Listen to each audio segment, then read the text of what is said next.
the pursuit has been for the wildcats.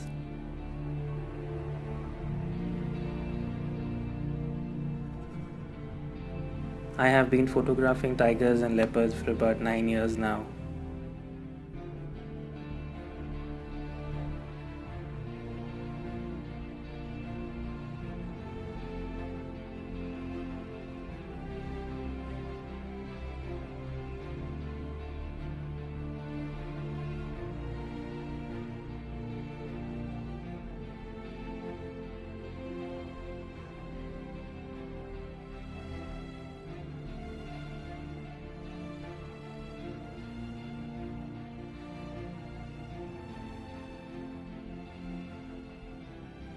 My first expedition in pursuit of the snow leopard was in 2014, and this is the closest I got to it. End of 2016 was when my cousin told me about a group which posted some good snow leopard pictures on Instagram for an expedition in Spiti for the snow leopards that I've been dreaming to shoot with my camera. The next thing I know is I'm on a plane to Chandigarh, ready for an adventure of a lifetime, as time will eventually come to tell. The plan was to reach Chandigarh and from there a road trip to Kibber. What would generally take 2 days to drive from Chandigarh to Kibber took us 5 days. We were stopped time and again by landslides, by avalanches, and the loose snow which was making the car wheels spin. We encountered 2 avalanches, one quite a small one, which was easy and took just about an hour to clear. The second one was a huge avalanche, which took a good 5 hours for 2 JCBs to make way for just one car at a time. If all that was not enough, the last part of it was to climb, and not just climb, but climb 15 kilometers to reach the top of the mountain from Kaza to Kibber. The next day at Kibber, we were told to take it easy and get used to the thin air. Instead, we ran around shooting birds. We got a lot of them. There was Tibetan snowfinch, there were red and yellow-billed choughs, and also this beautiful great spotted rosefinch.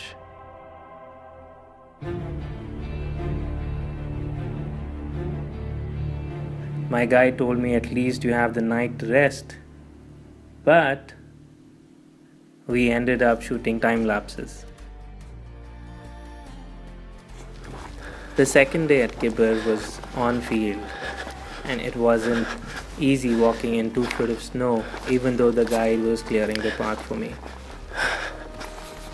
There was a lot of huffing and puffing and slipping and trying to hold on to whatever I can just to make sure I'm not sliding off the cliff.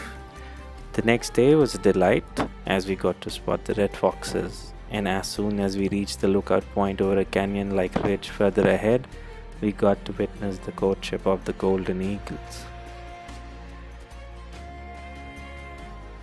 Just about a kilometer before the village, we saw our guides who had left for tracking the snow leopards at 7:30 in the morning resurface at 6 p.m. now.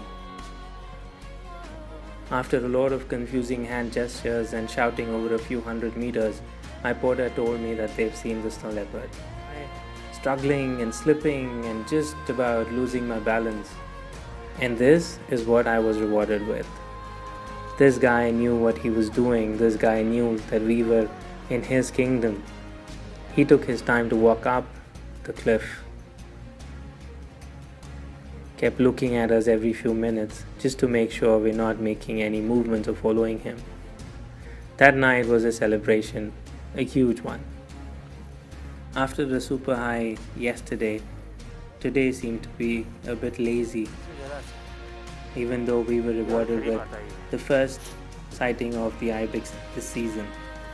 We had a lammergeier show up quite close, but that just about sums up that day. Day 6, we woke up at the regular time of 7 a.m. and while waiting for the tea, my roommate Sagar saw a snow leopard walking in the village. There were pug marks all over the village. All we had to do was just follow it. My guide Tenzing followed the pug marks and shouted out to us that there is a snow leopard right here, right behind the village, not even 100 meters away. Can you tell me where is the snow leopard in this picture?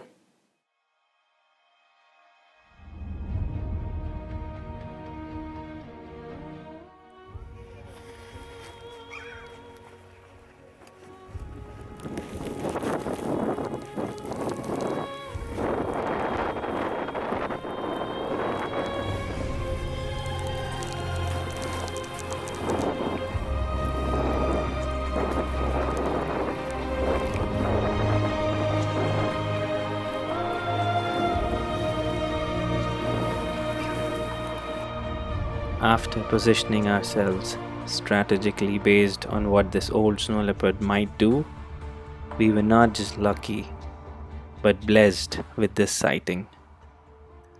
Perhaps one of the closest encounter of a wild snow leopard with just about 20 to 25 meters away from us. What I brought back from there are not just memories for a lifetime, but the stories that I would like to share and keep talking about time and again. Unfortunately though, 3 weeks after the sighting, this snow leopard died a natural death from old age. I can't be thankful enough, and I don't think I can relate this experience in words or that it can be repeated again, but I'm surely looking out for all the new ones coming up ahead. Thank you.